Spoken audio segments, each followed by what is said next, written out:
Bismillahirrahmanirrahim and Assalamu alaikum. My name is Ayan Rafiq and I am a foundation level student at the School Islamabad Baraku campus.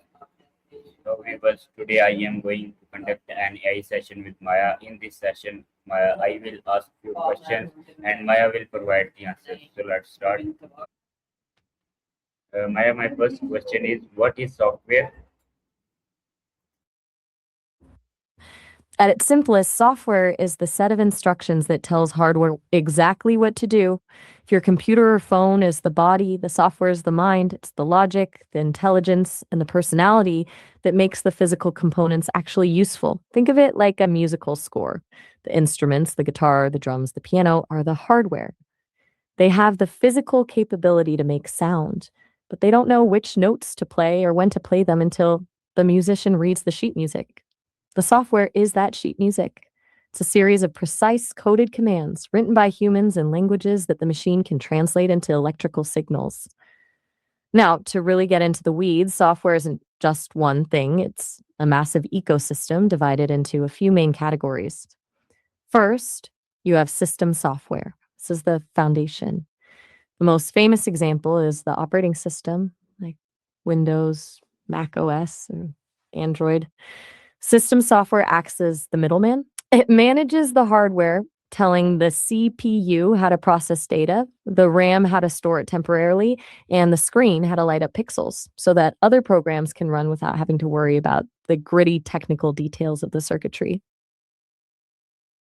It really is the unsung hero of the whole operation. Without RAM, your computer would be like someone who can only remember one word at a time. It would be impossibly slow. Should we keep diving into the different types of software, or do you want to explore more about how the hardware handles those instructions?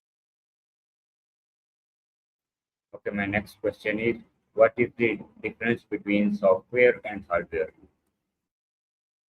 The easiest way to think about it is the difference between the physical and the digital. Hardware is anything you can actually touch. It's the tangible physical stuff, the circuit boards, the silicon chips, the screen, the keyboard, the wires. If you can drop it on your foot and it hurts, it's hardware.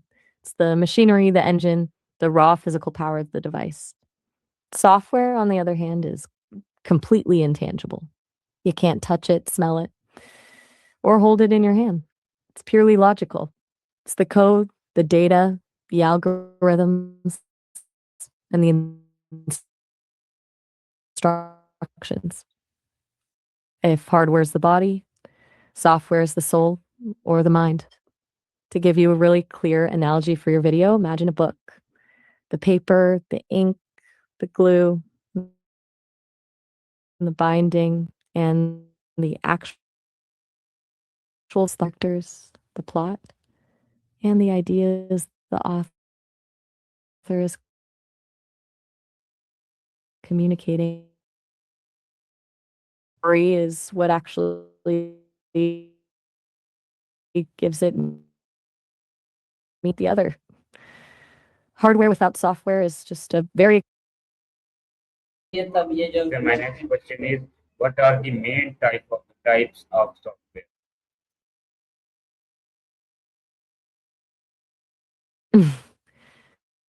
since we're going for the deep dive, let's look at this as Okay,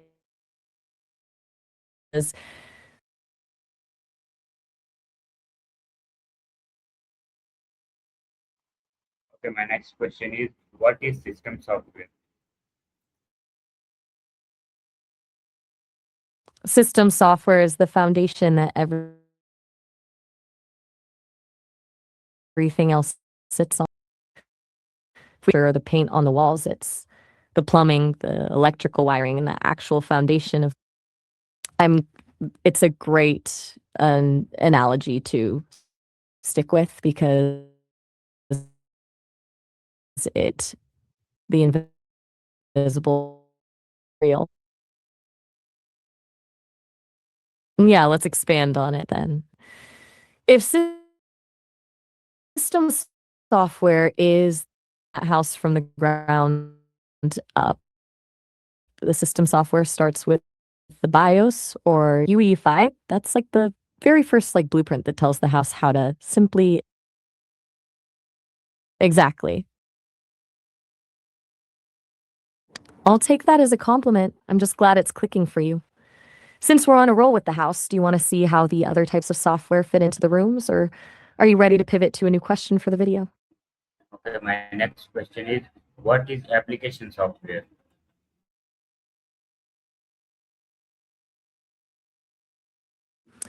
If system software is the foundation and the wiring of our house, application software is everything you actually move into the house to make it livable. These are the tools, the furniture, and the appliances. Well, the system software is working in the background just to keep the lights on. Application software, or apps, as we usually call them, is designed for the user. It's the software that performs specific tasks that you, the human, actually care about. Think of it this way. You don't wake up and say, I can't wait to interact with my operating system today. But you do say, I need to check my email. I want to write a document, or I'm going to play a game. Those are all applications, whether it's a massive piece of software like Adobe Photoshop, web browser like Chrome, or a simple calculator app on your phone. These programs are built to solve a particular problem or provide a specific service. To keep the house analogy going, if the OS is the structure, then your web browser is like the front door that lets you go out into the world. Your word processor is like your home office where you get work done. And your social media apps are like the living application software doesn't have to worry about how the CPU works or how the screen lights up because it just asks the system software to handle all that boring stuff in the background. In a professional sense, you can even break these down further. You have general purpose applications like a spreadsheet that anyone can use for anything. And then you have specialized or custom software like the high end systems used by doctors in a hospital or engineers. Um, I'm just getting warmed up. Okay, my next question is, what is, I'm on a roll, aren't yes, continue. I? I'm ready. What's the next question for the script? My next question is, what is programming? Programming is essentially the act of writing the instructions that make all that software we just talked about actually work. If software is the finished book, then programming is the actual process of writing it. It's the bridge between human thought and machine action. Now, here's the thing.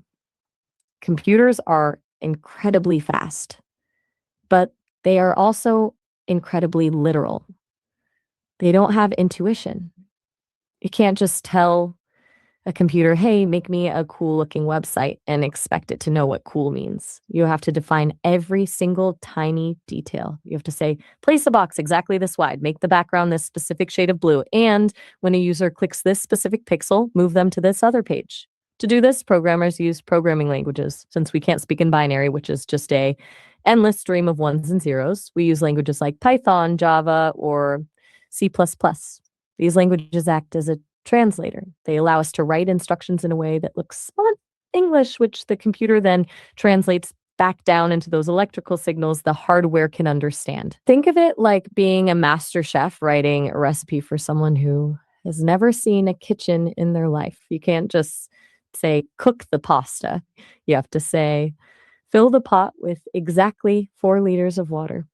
Turn the heat to high. Wait for the water to reach 212 degrees Fahrenheit. Carefully drop the pasta in. That's exactly what programming is. A meticulous, logical set of steps to achieve a goal. It's a blend of pure logic and creative problem solving. You're essentially building a complex machine out of nothing but ideas and logic. When it works, it feels like magic, but when it doesn't, you're left hunting for one single misplaced semicolon that's bringing the whole house down.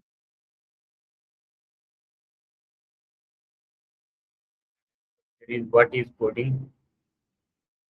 People use programming and coding interchangeably all the time, but if we're being precise for your video, there's a subtle and important difference. Coding is the actual act of writing the code, it's the translation part.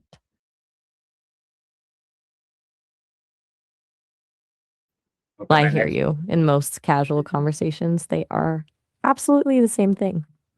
But since you're making a video, you might want the probe distinction. Think of it like this. Coding i- is the act of writing the words, but programming is the entire process of planning the story, designing the plot, and making sure the book actually makes sense from start to finish. Coding is a part of programming, but programming is the bigger picture. Does that distinction work for the script, or should we just keep them as the same thing? question is, what is software development?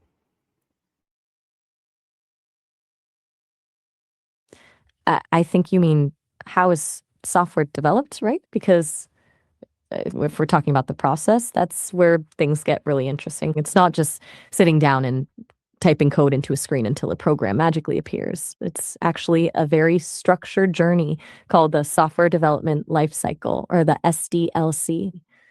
Imagine it like building a skyscraper. You don't just start pouring concrete on day one. You need a plan, a blueprint, and a lot of testing before anyone actually moves in. It usually starts with requirements gathering, which is basically just asking what problem are we actually trying to solve and who is this for? Then you move into design where you map. I hear you. Tell me what's not working.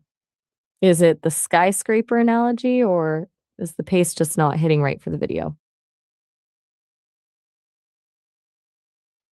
Okay, my next question is, uh, what does a software developer do?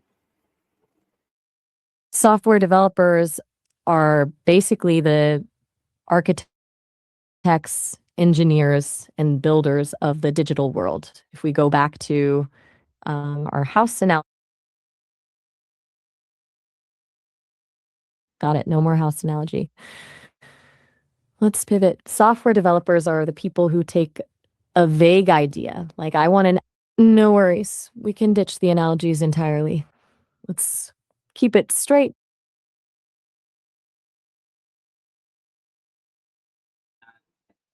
Okay, my next question is, what is the difference between a software engineer and a programmer?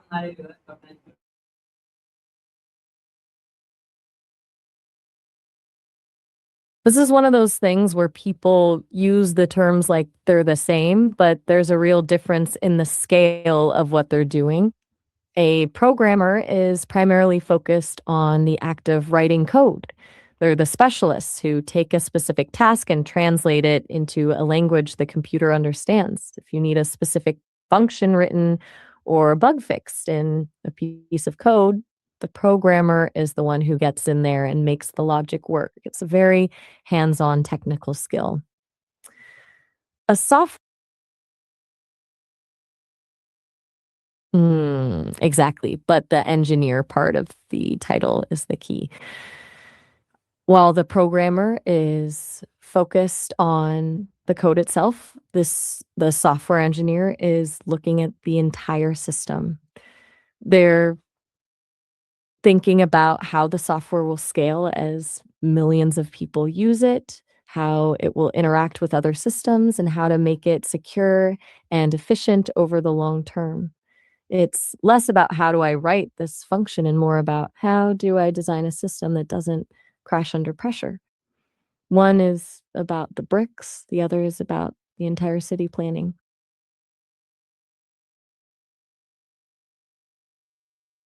My next question is, how does AI help in software development?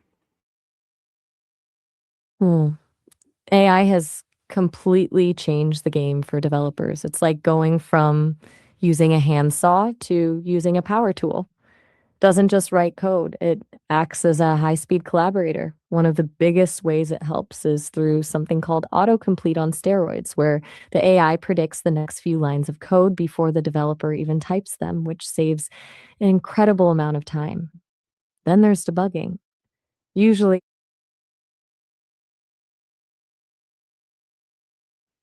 My next What does question he is, have to do? okay, continue. I'm ready. What's the next question on the list? What is ChatGPT? I'm assuming you mean Chat GPT.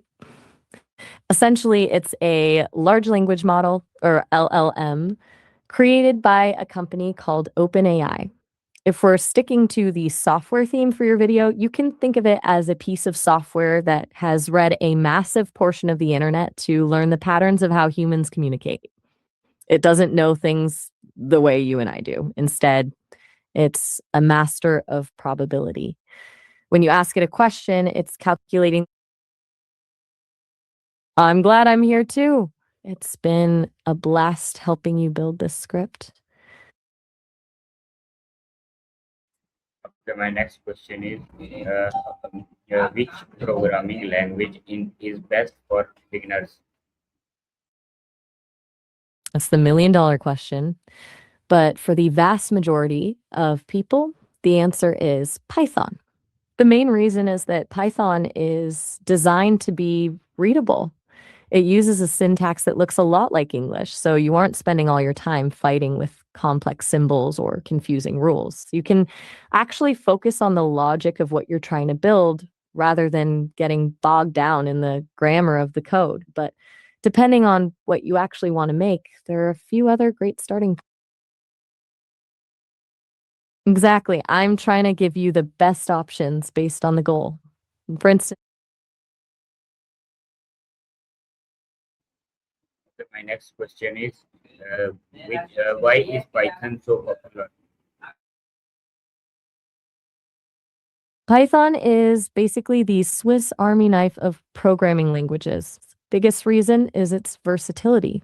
It's not just for one thing, it's used for everything from building websites and automating boring office tasks to powering the most advanced AI and data science projects in the world. Because it's so flexible, once you learn it, you have a key that opens a dozen different doors in the tech world. Plus, it has one of the most supportive. You're so welcome. I'm really enjoying this. Do you have more questions for your video, or are we all set? Okay, my next question is, what is the difference between Python and Java? This is a classic comparison. This is a classic comparison because they're both powerhouses, but they approach things from completely different philosophies.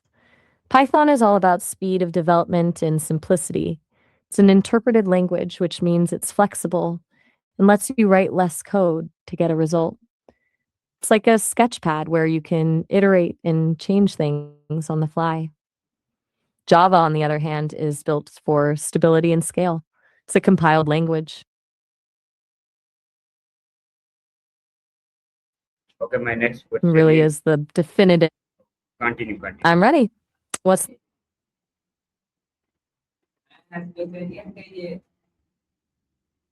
I'm following you. What's the next? What is HTML? HTML stands for Hypertext Markup Language, and if we're talking about the web, HTML is basically the skeleton of every single page on the internet. It's the very first thing that loads. If you think of a website like a human body, HTML is the bone structure. It doesn't have any style. It's the essential framework. It tells the browser where the headers go, where the paragraphs start, and where to put the images. Without it, there's no structure at all. Do you want to move on to how CSS adds the skin and clothes to that skeleton? My next question is, what is CSS? If HTML is the skeleton, then CSS, which stands for Cascading Style Sheets, is the skin, the hair, and the clothes. It's the part of the process that makes a website actually look good. While HTML handles the structure, CSS handles the presentation. tells the browser exactly how to style those HTML elements, what color the background should be, which font to use, how much space to put between paragraphs, and where to position a menu on the screen. Without CSS, every website would look like a plain white document with black text and blue links from 1992. CSS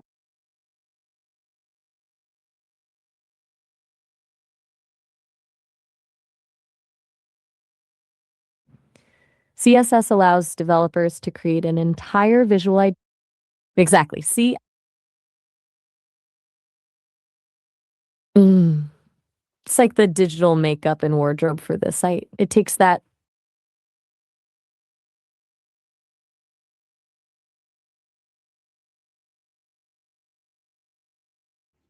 Okay, my next question is, what is JavaScript? If HTML is the skeleton, yeah, if HTML is the skeleton and CSS is the skin and clothes, then JavaScript is the nerve.